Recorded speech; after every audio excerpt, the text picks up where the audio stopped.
I'll be doing a video on the quotient rule on the differential calculus, and I'll be teaching using a very good example. All right, so let's go on like this. Let's have an example.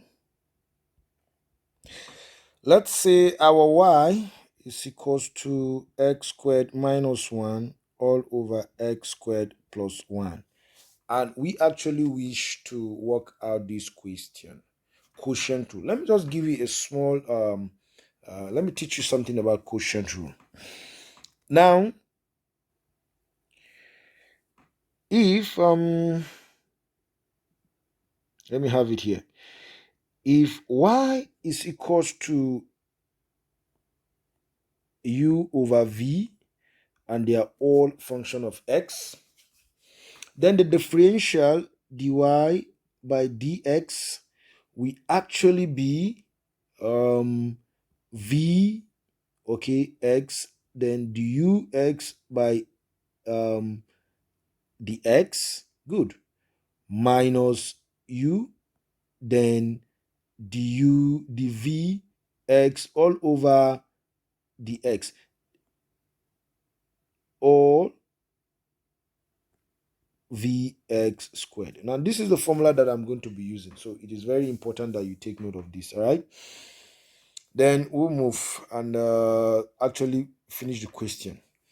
So therefore my dy by dx is actually v du by dx minus u dv by dx all over v squared.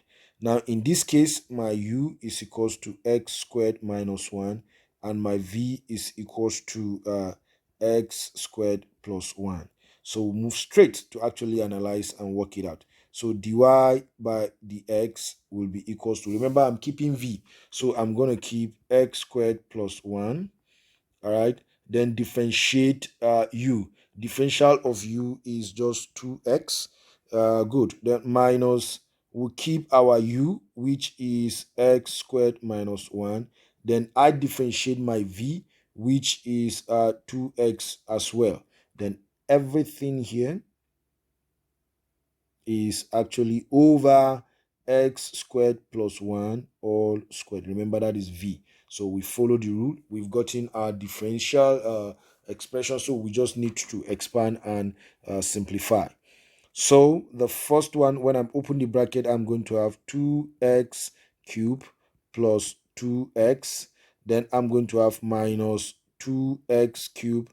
Then I have plus 2x. All this will be over x squared plus 1 all raised to power 2. Now cancelling what we need to cancel, like this and this will go. So all I have now will be 4x all over x squared plus 1 all raised to power 2.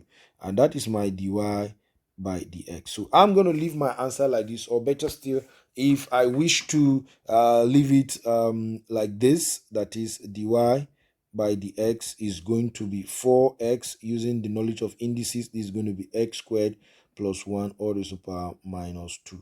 If I wish to leave it like this, it's still okay. So it depends, especially in a multiple choice situation. It depends how the options are. So you keep it the way you want to keep it. But this is a very good solution. Thank you for watching, and don't forget to subscribe.